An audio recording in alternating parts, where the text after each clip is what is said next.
Il y a un passouk dans lequel il est écrit Nivrar Shem Miosher Rav. Un passouk dans lequel il est écrit que le nom d'une personne est préférable à la richesse. Vient le Midrash et dit à quoi on fait allusion à ce passouk. Et il dit Shemo Shel Mordechai Mioshro Shel Haman. Le nom de Mordechai, il est préférable à la richesse de Haman. Mordechai, c'était un grand homme. Haman était très riche. C'est grâce à cet argent qu'il a réussi à soudoyer Achashverosh, qu'il a réussi à faire tout ce qu'il a envie, qu'il a eu un grand pouvoir. Eh bien, on dit le nom de Mordechai, sachez qu'il était préférable à la richesse de Haman. Question immédiate que pose le Ktav Sofer. Il dit, j'arrive pas à comprendre. Quand on te dit d'une façon générale, un tel est préférable à un tel, c'est que tous les deux sont bénéfiques, sont positifs, ont apporté quelque chose à l'humanité. Simplement, lui, il est un peu mieux que lui. Quand on te dit le nom de Mordechai est préférable à la richesse de Haman, ça laisse entendre que la richesse de Haman était positive. En quoi était positive? Haman Aracha. À moins qu'on lise ce midrash le jour de Purim, quand on est déjà complètement sous. Arur Haman, Baruch Mordechai, on aurait peut-être un doute que Haman est meilleur que Mordechai. On te dit non, Mordechai il est meilleur que Haman. Mais il faut regarder ce verset avec sérieux. Qu'est-ce que le midrash a voulu nous enseigner ici? Dit le Ktav Sofer, il y a une Gemara dans Masechet Megillah, la Fiud Aleph. La Gemara, elle dit la chose suivante. Gdola asarat tabaat yoter mi 48 neviim veshiva neviot leIsraël. Il écrit que le jour où Achashverosh a décidé de retirer son sceau et de le transmettre à Haman, eh ben ça a eu un impact, un effet encore meilleur que tout ce que les 48 prophètes hommes et les 7 prophétesses femmes n'ont pas réussi à faire. Ça veut dire quoi? Quand les Bnei Israël se sont mal comportés, les prophètes ont sans arrêt essayé de leur faire un peu la morale, de les remettre à l'ordre, de les rappeler à l'ordre. Et puis souvent, leurs propos étaient complètement stériles, souvent ils ne réussissaient pas. Par contre, il y a eu un fait historique qui a complètement fait faire teshuva au peuple juif. C'est quoi? Le jour où Achashverosh a donné le plein pouvoir à Haman, à ce moment-là, immédiatement, les Juifs ont eu tellement peur qu'ils ont fait teshuva. Dis Rachamim, attention, qu'on ne pense pas que les prophètes ne savaient pas parler. Les prophètes savaient très bien parler, les prophétesses, elles savaient très bien parler. Ils avaient un pouvoir de parole et de persuasion gigantesque. Ils savaient très très bien parler. Mais il y a quelque chose qui était encore plus persuasif que ça, c'était quoi? C'était Asarat Tabaat, Mesirat Tabaat. Quand Achashverosh a accepté de donner la bague à Haman. Comment ça se fait? Parce qu'à ce moment-là, on a eu très peur. Et qu'est-ce qui se passe quand un juif a peur? Eh bien, il peut faire teshuva. Et la preuve, à ce moment-là, on a commencé à écouter Mordechai, on a commencé à prier, et puis c'est là que tout s'est arrangé. Comment ça se fait que quand on a peur, on peut réussir à avancer? Si on est tellement négatif, qu'on est tellement pris par l'emprise du Yetzer Hara, ça fait quoi qu'on ait peur? Vient le Midrash au début de notre paracha, paracha de Tetzavé. La paracha nous parle de l'allumage de la menorah. Il est écrit dans le passouk que l'huile dont il faut se servir, c'est Shemen Zaït Zar Katit Lamaor. C'est une huile extrêmement pure. Dit le Midrash, comment ça se fait que le peuple juif, quelquefois, il a été comparé à l'olive? Pourtant, on aurait pu le comparer à plein d'autres fruits. Dit le Midrash, c'est parce que les juifs, c'est comme des olives. L'olive, elle est amère. Avant, en tous les cas, qu'on les laissait macérer dans du vinaigre et dans de l'huile, etc., elle est amère. Tu prends cette olive-là, qui est complètement amère, et tu la concasses, tu la frappes, tu la presses, tu fais tout ce que tu veux. Finalement, il y a une huile qui va sortir. Une huile qui est beaucoup plus pure, qui est beaucoup plus douce, qui est beaucoup moins amère. Dit le Midrash, c'est un Midrash qui est dur à entendre, mais dit le Midrash, le peuple juif, c'est pareil. Le peuple juif, il a à l'intérieur de lui une douceur particulière, une saveur particulière. Mais quelquefois, elle est complètement enfouie à l'intérieur de nous. Et tout ce qu'on voit, nous, à l'extérieur, c'est notre face extérieure, du rachat, du méchant, du pas droit, de l'antipathique, de l'homme amer. Mais tout ça, c'est qu'une façade extérieure. À l'intérieur de tout juif, il y a cette huile d'olive. Comment on fait pour extraire cette huile d'olive? Dit le Midrash. Eh bien, c'est comme l'olive. Il faut que les nations du monde, quelquefois, elles viennent et qu'elles nous frappent, ras veshalom, et qu'elles nous terrorisent, et qu'elles nous fassent du mal. Et c'est à ce moment-là que, finalement, l'huile d'olive, elle sort et qu'on arrive à devenir meilleur. Ce qui s'est passé avec Haman. Haman est venu, il nous a persécutés, il nous a fait terriblement peur, notre vie était en péril. Il y avait un décret qui a été pris, un décret terrible, qui avait été accepté, agréé par Akadosh Baruch Hu. On a eu vraiment peur.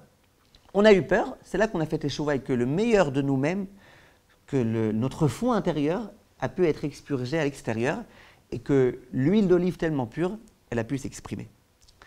Maintenant, il faut savoir une chose, c'est que pour que le peuple juif fasse teshuva, pour que le bon qui se trouve en nous, il puisse sortir à l'extérieur, il y a deux possibilités. Soit c'est Aman qui doit venir et nous donner des coups, soit on accepte de recevoir des coups de nous-mêmes. Quand un homme, par exemple, étudie du moussar, quand un homme fait son introspection, quand un homme décide d'être meilleur, même quand c'est un peu difficile, qui se corrige, eh ben, c'est des coups qu'il se prend. Quand un homme va écouter un rave qui, quelquefois, parle en faisant des remontrances, eh ben, c'est un peu difficile à entendre. On se prend des coups. C'est peut-être pas des coups physiques, mais c'est des coups moraux. Quand mon meilleur ami me dit, dans ce point-là, tu ne te comportes pas bien, mais je me suis pris un coup. Mais c'est aussi une façon de pouvoir extraire. Pour que l'huile d'olive sorte, on a besoin quelquefois de se prendre des coups. Alors ça peut être des coups qu'on accepte de nous-mêmes recevoir, ou ça peut être des coups que des gens nous donnent. Quelle est la différence? La différence, c'est combien de temps l'impact va durer.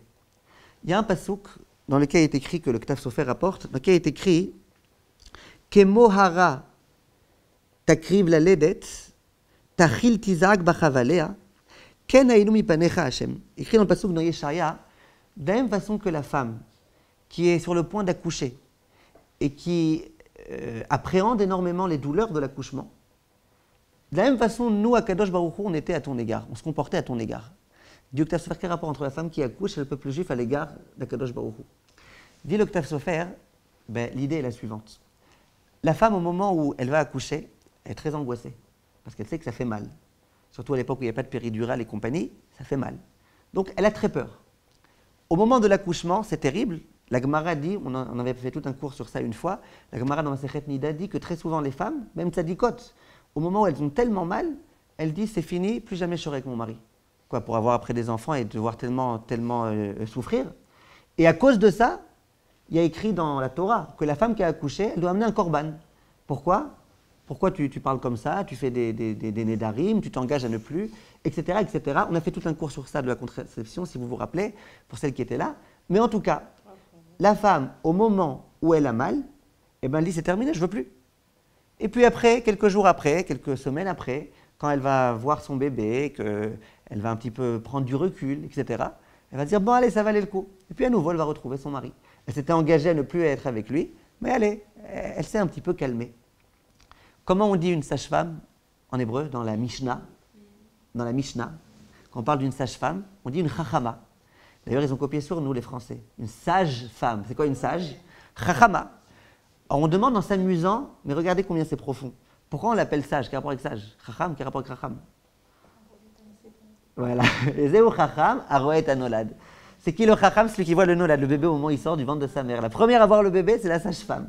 Donc elle est sage. Mais l'idée qui se cache ici est très forte. C'est de dire que, c'est quoi une bonne sage-femme? Une bonne sage-femme, c'est une femme qui a la sagesse de dire à la maman, c'est vrai que maman t'as mal, mais t'inquiète pas, bientôt tu vas avoir un joli bébé.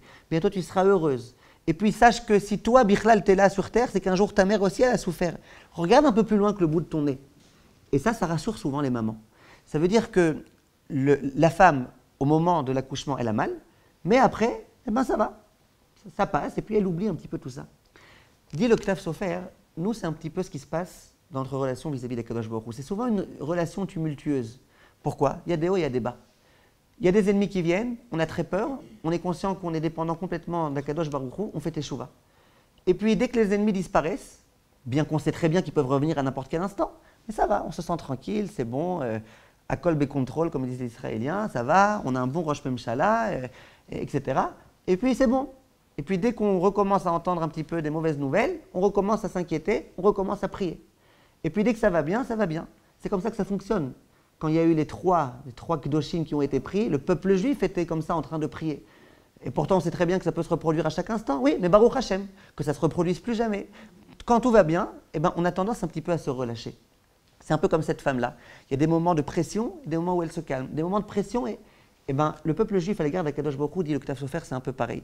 Quand il y a des ennemis qui viennent, Chas v'Shalom, quand on est menacé, eh ben, on se renforce. Et quelquefois après, on s'oublie un petit peu. Bien le Ktav Sofer est dit que le peuple juif, pour pouvoir jouer son rôle de peuple juif, pour pouvoir extraire de lui le meilleur, il y a, comme je vous ai dit, deux possibilités. soit il décide lui-même de se prendre en main, d'aller voir les mochichim, d'aller voir ses rabbanim pour recevoir quelquefois des coups sur la tête, soit il décide d'attendre que les ennemis viennent, chas v'shalom. Dit le Ktav Sofer, Haman alors finalement, il était positif ou il était négatif? La richesse de Haman, à vrai dire, avec recul, était positive. C'est grâce à lui qu'on a fait tchouva. Sans lui, les Juifs, ils auraient continué à s'assimiler, et puis il n'y aurait plus eu de Shushan, il n'y aurait pas eu de Purim, il n'y aurait rien eu.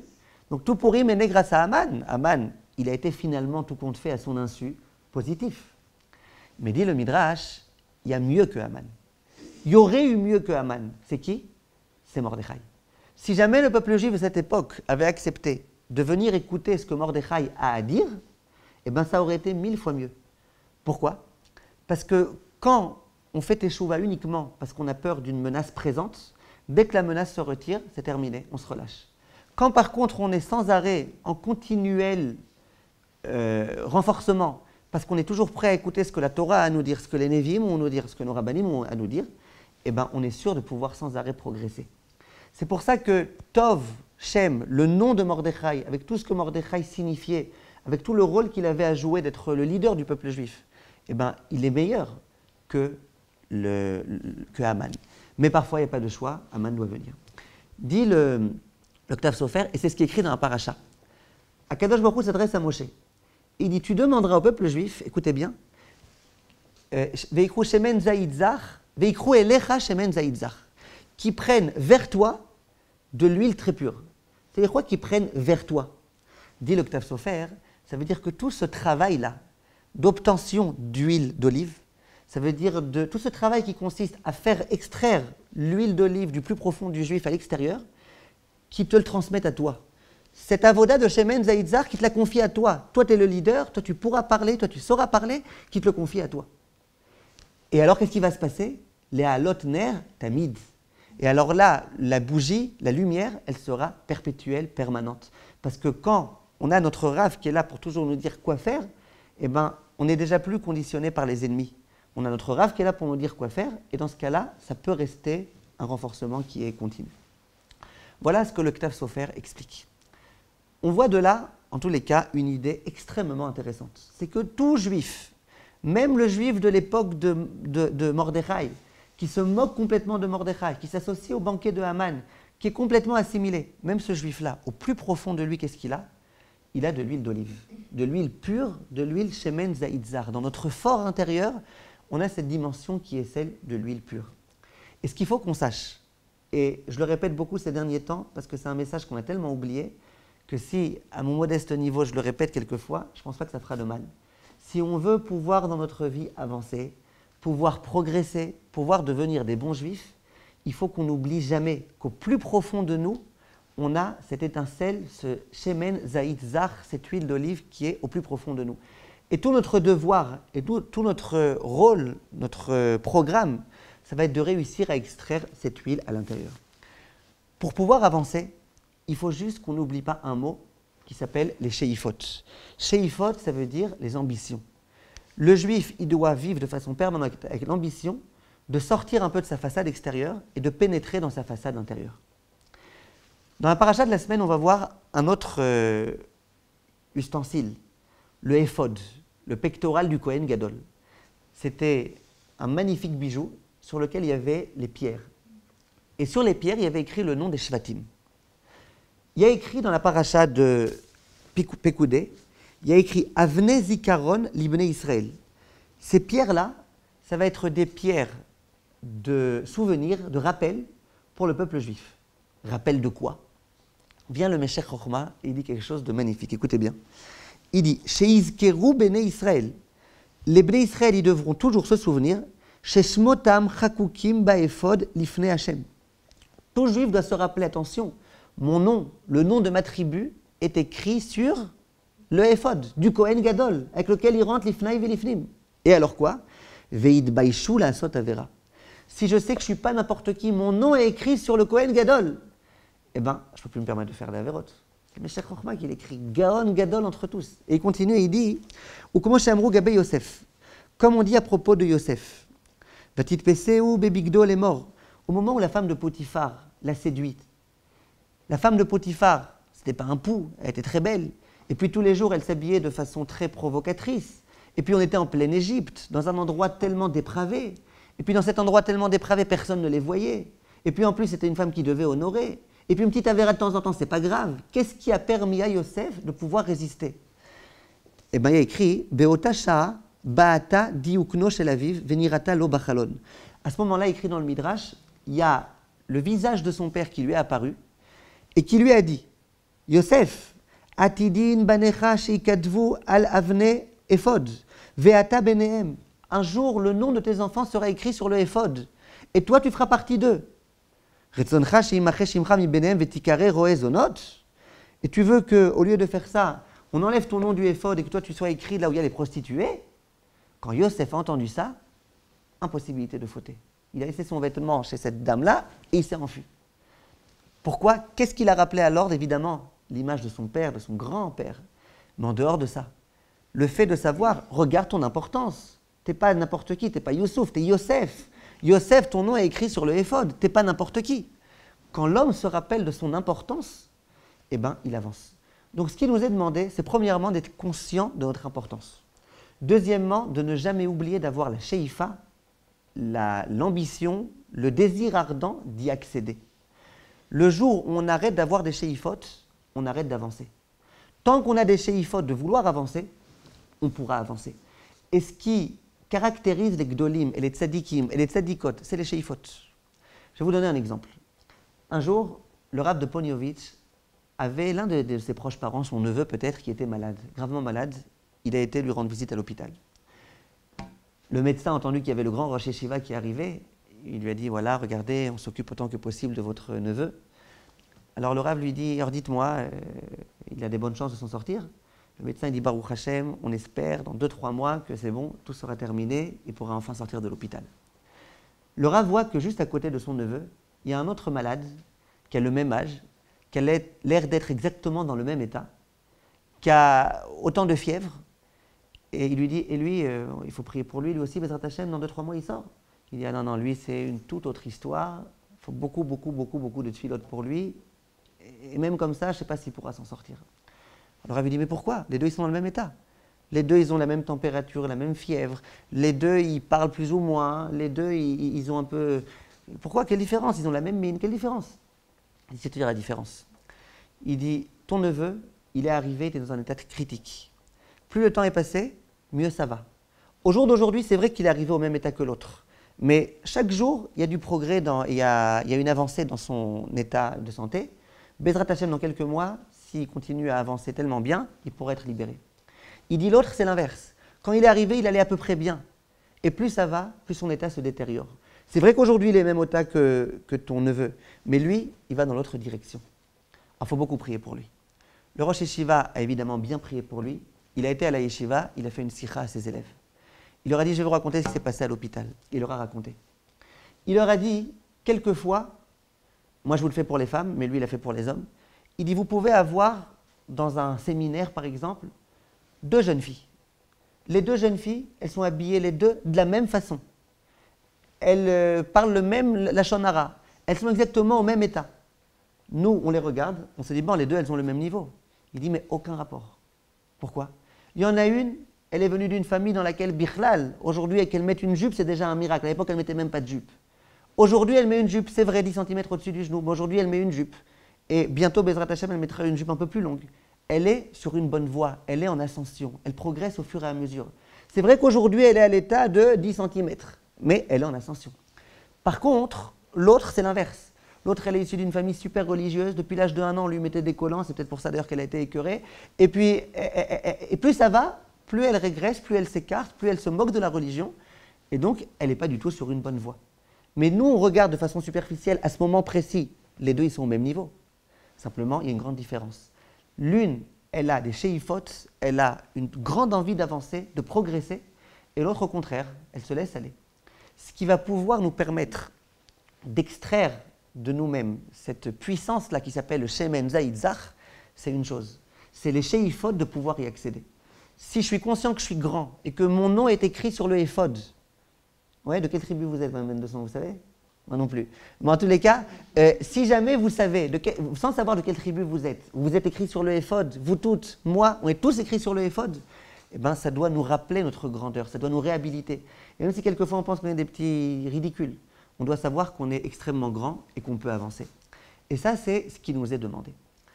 Maintenant, le Yetzer Hara, il va venir nous voir, il va nous dire, bon d'accord, mais si vraiment tu avais du Shemen Zaitzach à l'intérieur de toi, tu pourrais l'extraire. Mais toi, regarde comment tu es, regarde qui tu es, regarde ce que tu fais dans ta vie. Tu n'as aucune chance. Comment tu vas pouvoir réussir à avancer? Parfois, le Yetzer Hara nous dit, dans la situation dans laquelle tu es, c'est perdu, c'est terminé. Si tu avais été dans telle situation, avec une belle famille, avec un machin, mais là, regarde dans quelle situation tu es. Tu n'as aucune chance. Alors, il faut qu'on se rappelle de quelques points importants. Le point important, ça aussi, j'aime bien le répéter, maintenant je vous donne avec d'autres exemples. Le point important, c'est que tout juif, avec ses qualités, avec ses défauts, avec ses parents, avec ses enfants, avec son mari, avec sa femme ou avec son ni mari ni femme, dans toute situation dans laquelle on est, Akadosh Baruch Hu nous place, c'est la bonne situation pour nous. Un jour, il y a un homme qui était très malade, qui était voir le Rav Naftali de Ropshitz. Il lui a dit, Kvod Harav, si j'étais en bonne santé, que je pouvais prier de toutes mes forces, que je pouvais hurler quand je prie, que je pouvais m'agiter, m'exciter, ben je prierais bien. Mais aujourd'hui, je suis tout faible, je ne suis pas en bonne santé. Qu'est-ce que je peux faire? Le Rav lui a dit, tu as une petite erreur à mon avis. Qui te dit que la tfila qu'Hachem attend de ta part, c'est la tfila que toi tu souhaites faire? Hachem lui attend de toi que tu pries la tfila que lui il souhaite que tu fasses. Il t'a mis dans une situation donnée. Ce qu'il attend de toi, c'est ta tfila dans ton état, avec les capacités que tu as, avec les facultés que tu as. Et c'est ça qu'Hachem attend de toi. Il attend de toi rien de plus que ça. Un jour, dans le même ordre d'idées, il y a un grand admor qui était invité pour une Brit Mila. Et tout le monde était là, le bébé était là, c'est l'essentiel. Mais il y a un autre essentiel qui n'était pas là, c'était le Moël. Le admor était censé être le Sandak, et il attend, et il attend, et il attend, une demi-heure, une heure. Un admor qui était généralement super assidu dans son étude, un admor que c'était impossible de faire attendre. Et lui, on le fait attendre, on le fait attendre, on le fait attendre. Et puis ses élèves, ils se demandent, qu'est-ce qu'il va faire? Il va partir, il va se fâcher, il va claquer la porte. Ils le voient là-bas debout dans un coin comme ça, les yeux fermés. Ils ne savent pas s'il dort ou pas. Et puis ils se disent, bon, c'est super bizarre. Je sais pas, il aurait demandé qu'on lui amène une Gemara, qu'on lui amène... Aujourd'hui, même sur les iPhones, il y a des Gemarotes, il y a tout ce que tu veux. On lui aurait amené un petit quelque chose. Ils sont venus voir le Rav à un moment donné. Ils lui ont dit, Kvod Harav, qu'est-ce que vous faites? Il dit, je suis en train de servir Hachem. On dit, quoi, tu fermes les yeux, tu sers Hachem? Bien sûr, je suis en train de servir Hachem. Il dit, mais Rav, on ne peut pas vous amener une petite Gemara, quelque chose, ça vous servirez Hachem encore mieux? Il dit, je sers Hachem très bien. Qu'est-ce que vous voulez? Il dit, mais comment vous servez Hachem les yeux fermés? Il dit, je suis en train de travailler maintenant sur la avoda qui s'appelle la savladout. La patience. Il dit, ça veut dire quoi? Moi, ce que moi j'aurais aimé, c'est avoir fini tic-tac la Brit Mila et être depuis déjà 1h50 au Beth Midrash plongé dans ma Gemara. Mais Hachem, il a d'autres projets pour moi. Hachem, ce qu'il voulait maintenant, c'est que je ne sois pas en train d'étudier, que je sois en train d'étudier du Moussar. Et quel sujet de Moussar? Hachem m'a même indiqué quel sujet de Moussar il veut que j'étudie maintenant. Ce n'est pas pour rien qu'il m'a mis dans une situation dans laquelle j'aurais pu bouillonner, m'énerver, claquer la porte. Non, Hachem, il veut maintenant que mon travail, ce soit de réfléchir comment faire pour comprendre que parfois des gens ils peuvent avoir du retard et que c'est bécédaire, ça peut arriver, et qu'il faut se calmer et qu'il ne faut pas se mettre en colère. Et bien ça, c'est un juif qui vit avec la Avodat Hachem en permanence. Qu'est-ce qu'Hachem attend de moi? Et c'est ça le meilleur du meilleur. Un jour, dans une yeshiva, il y avait un élève qui était très gravement malade.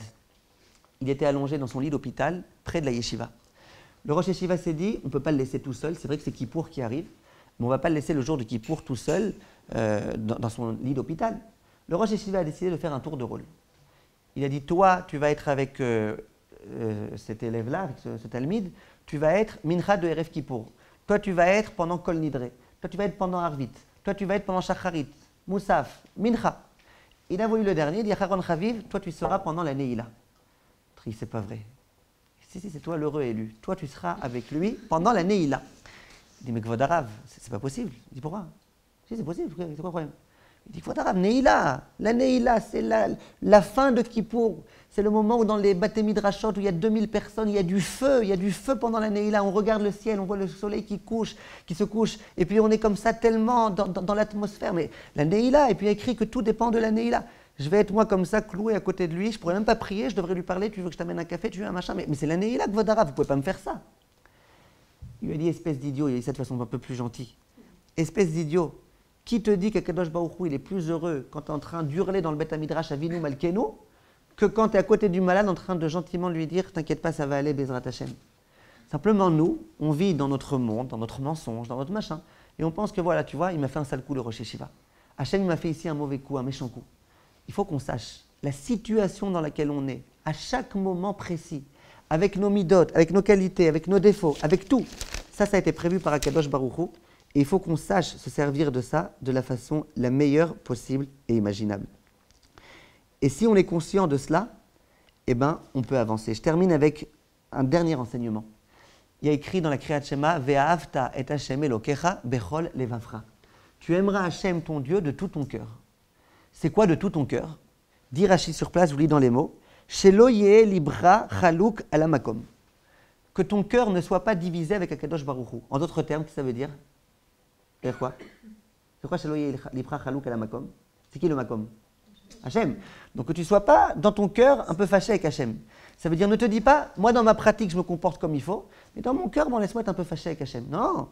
Ve'afta, tu aimeras. Si tu aimes, ce n'est pas simplement de façon extérieure. Dans ton cœur, tu dois aimer Hachem. Vient le Rav de Karlin et il dit quelque chose de très très très joli. Il dit c'est quoi Shelo yeh libra chalouk alamakom? Qu'il ne faut pas que tu sois fâché avec Hachem, mais c'est évident, c'est même pas la peine de le dire. Et si tu es fâché, alors tu n'aimes pas. Si tu aimes, tu n'es pas fâché. C'est une évidence, c'est pas la peine de le dire. Il dit, ça veut dire quoi? Qu'est-ce que Rachid a voulu dire? Shelo yeh libra chalouk, que ton cœur ne soit pas en marloquette avec qui? À la makom, avec la place qu'on t'a demandé d'occuper. Makom, c'est une place. Pourquoi on appelle Hachem le makom? Parce qu'on dit qu'Hachem, il occupe l'univers entier. Mais le sens du pasouk de Rachid, c'est quoi? Ne sois pas en marloquette avec l'endroit qu'Hachem t'a demandé d'occuper. Toi, Hachem, il t'a demandé d'être Rosh Yeshiva. Toi, Hachem, il t'a demandé d'être Ram. Toi, Hachem, il t'a demandé d'être cordonnier. Toi, Hachem, ce qu'il attend de toi, c'est que tu fasses du chesed. Toi, tu dois conduire un taxi. Toi, tu dois t'occuper d'organiser des cours. Toi, tu dois t'occuper de recevoir du monde chez toi. Toi, tu dois t'occuper d'une chaîne de Teilim. Toi, ne dis pas, ouais, mais c'est ridicule ce que je fais. J'aurais bien aimé occuper la place de l'autre. Al tiyeh chalouk alamakom. La place qu'Hachem te demande d'occuper, c'est la place la meilleure pour toi. C'est comme ça que tu serviras à Kadosh Baruch Hu et que tu arriveras au top du top. Si. Et c'est ce qu'il faut qu'on sache, il faut qu'on essaye de chercher. Parfois, on est un peu perdu. Ah, une opportunité. On a une mission, mais on sent qu'Hachem, il nous choisit pour quelque chose et c'est souvent la même idée qui revient. C'est vrai aussi. Après, les clés pour s'y retrouver, ce sera encore un autre sujet. On avait parlé à l'époque de la Emouna et de tout ça. Vous avez raison. Comment on sait? Ça dépend de ce qu'on aime faire. Ça dépend. Je ne peux pas maintenant sur le pied levé vous résumer ce qu'on avait dit à l'époque. Un jour, on en reparlera si vous voulez. Mais en tout cas, l'idée, sur le site, il y a un cours sur ça. Comment on choisit son métier, comment on choisit son conjoint, comment on choisit des trucs très importants qu'il faut connaître. Mais en tous les cas, pour en revenir à notre sujet, tout juif, toute juive a toutes les qualités au monde pour pouvoir servir Hachem de la façon la meilleure du monde. Moi, tel que je suis, avec mes qualités, avec mes défauts, avec la famille dans laquelle j'ai grandi, avec le fait que j'ai toujours été anti-religieux jusqu'à l'âge de 90 ans, maintenant, à l'âge de 90 ans, j'ai la possibilité de devenir le meilleur du monde. Ce qu'Hachem attend de moi maintenant, c'est peut-être plus de devenir le Gdolador, parce que c'est difficile en 30 ans de devenir Gdolador, mais Hachem attend de moi maintenant que je joue mon rôle à jouer. Chacun a un rôle à jouer à l'intérieur de nous tous. Il y a de l'huile d'olive. Notre nom est écrit sur le éphod, sur le pectoral du Kohen Gadol. Nous, ce qu'il faut, c'est qu'on ne perde pas de vue notre mission, qu'on sache que toutes nos lourdeurs extérieures, c'est que de la lourdeur, ce n'est pas nous-mêmes, et qu'on ait sans arrêt l'envie d'accéder à nous-mêmes, d'accéder à notre pureté intérieure. Quand on voit quelqu'un qui a l'air d'être tellement mauvais et tellement méchant, eh ben, qu'on arrive à percer ce qui se trouve à l'intérieur de lui-même et à lui permettre à lui aussi d'accéder à ça. Comme ça, on pourra arriver à l'amour du prochain, on pourra arriver à notre amour à nous-mêmes, on pourra arriver à l'amour d'Akadosh Baruch Hu. Et excusez-moi,